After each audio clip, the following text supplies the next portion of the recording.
So here you are, and here we are, and here you are, and here your inner beings are. And all you have to do is get a sense of this vibrational relativity and then make a decision that nothing is more important to you than that you feel good. And then bit by bit, and we really mean that, bit by bit, incrementally, work your way up the emotional scale. The emotional scale goes from despair or depression all the way up to ecstasy or bliss or joy. And the frequency between joy and depression, the vibrational frequencies, are very different. And you can tell that they're different because when you feel joy, you know how that feels. When you feel depression or despair, you know how that feels. That's your indicator of the vibrational variances or the differences in the frequencies. So, brilliant teachers like Joseph Campbell, there have been many, say to you, follow your bliss. And we say, good idea. Except sometimes you can't even get a whiff of bliss. And law of attraction doesn't help you find bliss when you're in despair. Law of attraction only allows you or divvies out to you or provides for you more things that are pretty close to where you're already vibrating. So if something has happened and it's gotten your attention and you're feeling pretty awful about it, that vibration is active within you and you can't receive what's happening over here. That's why when your Abraham friends come to you and say, don't you know you create your own reality? You need to cheer up. You want to say to them, it's not possible I create my own reality or you'd be gone.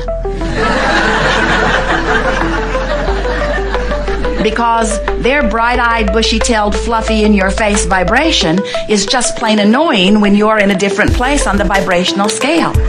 You can't hear them and they can't hear you, and you should not be playing together, really, you should not.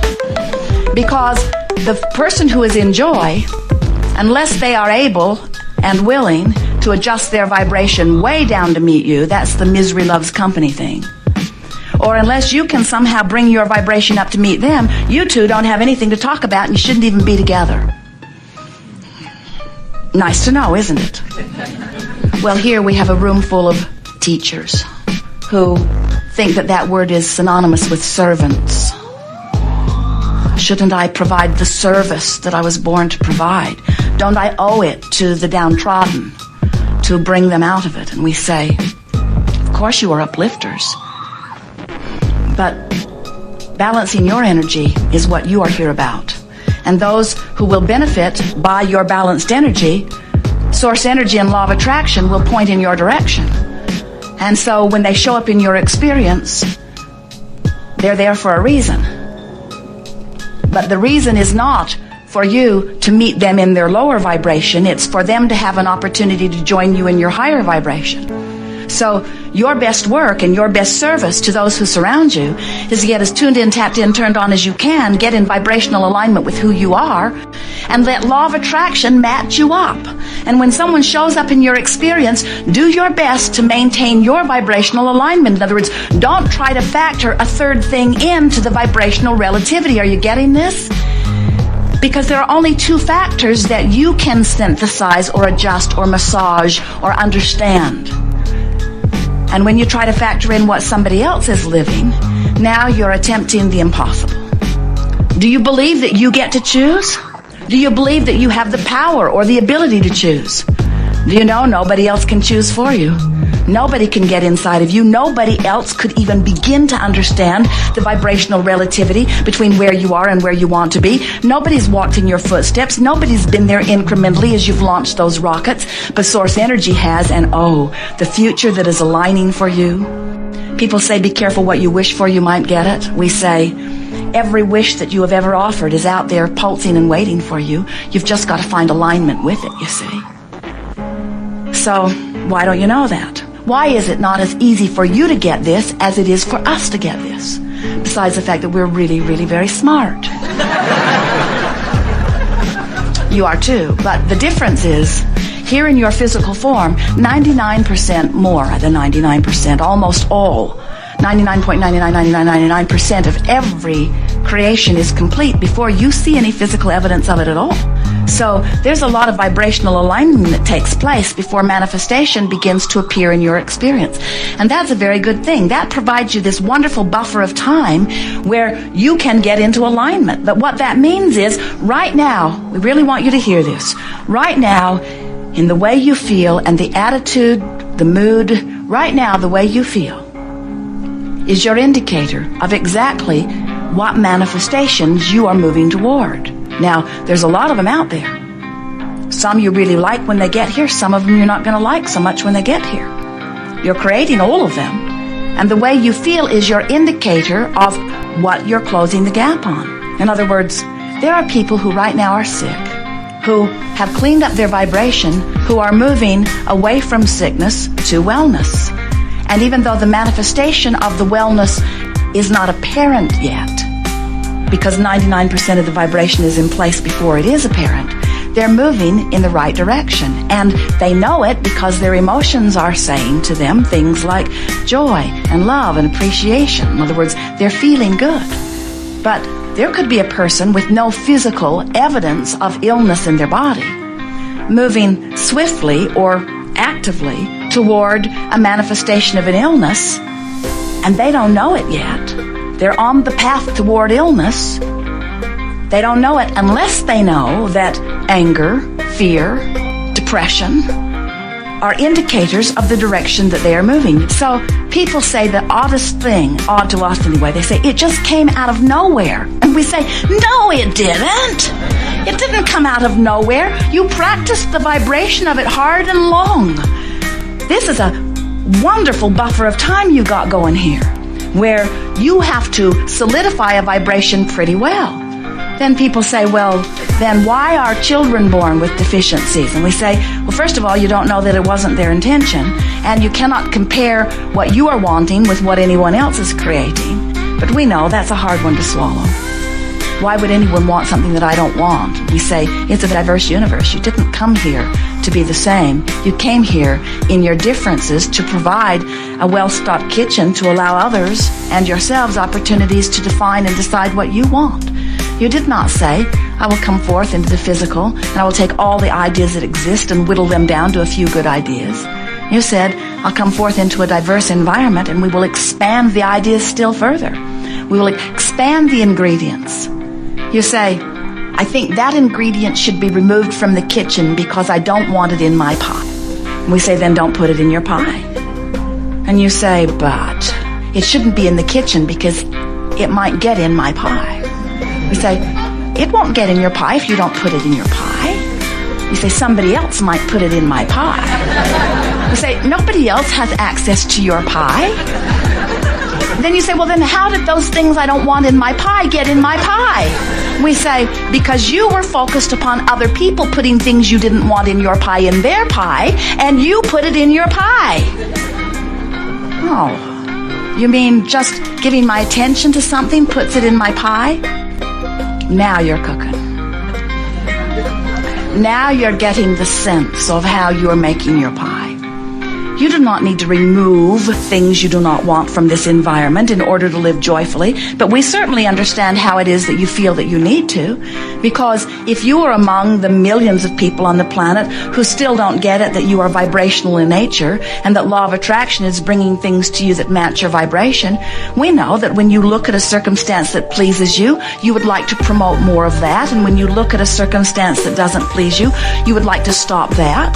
But we want you to understand that in this vibrational-based universe, there is no such thing as exclusion. So when you say no to that thing that you do not want, you're actually putting it in your pie. When you say yes to something, you include it. When you say no to something, you include it because your attention to it activates it in your vibration, and that's how it gets in your pie. So we can understand how when you look around and you see things you don't want, like diseases or terrorists or anything that is unwanted, and you shout no at it, you would like it to go away. We know you would. We don't blame you at all. We just want to help you to understand that your attention to it causes an activation of it in your vibration. And when something is active in your vibration, you're moving toward it. It is just as simple as that. Don't fret about it. You have a huge buffer of time between the activation of something and the manifestation of something. And there's one more very significant point that we want to make to you. You are source energy embodied in these physical bodies. Well-being is the basis of all that you are. You don't have to work hard for well-being. You just have to stop doing that thing you're doing that is not allowing the well-being. There's not a source of well-being and a source of evil. You don't walk into a room and look for the dark switch on the wall. You don't expect to find some switch that causes a dark mist to cover the light. You know that you can turn the knob or push the button or flip the switch that resists the light, but the light is the source, and you're either allowing it or you're not. There's not a source of evil. There's not a source of sickness. There's only well-being, which you are letting in or not. And then you say, well, then where did the sickness come from? Where did the evil come from? Where did the not good come from? And we say, you get fixated on things you don't want. You activate it in your vibration. You beat the drum of it. You make a big deal about it. You join groups about it. You spread the news about it. Turn on your television and ask yourself, where does this stuff come from? You can't watch the Weather Channel without being indoctrinated with all of the deficiencies of your physical body. In other words, there are so many people who still believe that they can push hard enough against this thing that they do not want that they can make it go away. And we want you to understand they're just putting it in their pie, and they're just causing you to think about it until you've got it in your pie, and then they'll say, see, we told you it was a problem. And we say it's only a problem if it's active in your vibration. If it's not active in your vibration, it cannot touch you in any way, you see. So those well-meaning people, or maybe not so well-meaning people, maybe they've figured it out. Maybe they've figured out that the population is more willing to look at the things that they feel that they need to push against than they are willing to look at the things that they are wanting. And we say that has been a trend that is shifting. It is shifting powerfully in your environment today. Fewer people are watching television today than ever before. And the reason, well, not than ever before, but then from the peak. In other words, before there was television, no one was watching it. But then you got really good at watching it, and now you are pulling away from it because more and more of you are beginning to recognize, hey, I don't feel as good when I do this as I do when I don't. And so more and more people's own guidance systems, even though they are not fully understanding them, are guiding them toward their own lives and what they can manage and what they can do about. And we want you to understand that when you discover that you are the creator of your own reality, and that the way you live is only about the vibrational integrity between you and you, between what you've launched and how you feel right now. And when you make a decision and you begin speaking a mantra that says, nothing is more important than that I feel good, and then you add to it what we're giving you here today, which is, I'm going to do my best to find the best feeling thought that I have available to me right now. I'm not going to demand bliss from despair. I'm not going to even demand bliss from frustration. Not now, not right now, this red hot minute. I'm just going to reach for the best feeling thought that I can find. If I'm angry, I'm going to find something that feels a little less angry, because for me now, the relief factor is the new thing that I've got my finger on the pulse of. I'm going to begin to pay attention to what thoughts that I can think that can take the tension away from me, that can take the tension of fear or the tension of anger or the tension of not believing, the tension of yearning, even the tension of hoping. There's tension in hoping, isn't there? Because you want something that you don't really believe you can get, but you want it. There's tension in that. There's a sort of tug of war that is indicated to you by your emotions. One last thing, and then we'll talk to you about anything you want to talk about. It's good to make peace with where you are for a number of reasons. When you make peace with where you are, you improve the vibration of it right away, which moves you more swiftly to where you really want to be. When you make peace with where you are, you come immediately into vibrational alignment with what's being held for you in vibrational escrow, and those things begin to move into your experience right away. But the biggest reason that we want you to make peace with where you are is because you are physical fiends, and we, your non-physical fiends, friends, fiends, same difference, will always be incomplete. So the contrast is going to cause you to launch a rocket of desire, which at first you will not be a vibrational match to. But then you're going to deliberately reach for thoughts that feel better until you become a vibrational match to this new rocket of desire, and now it's going to manifest. And now you're going to be standing on a new platform with a new set of contrasting experiences, which is going to launch another rocket of desire, which at first you're not going to be a match to. But you're going to work your way up the emotional scale until you become a vibrational match to it, and then it's going to manifest. And now you're going to be standing on a new platform, which will give birth to another rocket of desire. Decide today that you're going to do your best to make peace with where you are, which means talk about all of the reasons that is as good as it is. Play it up.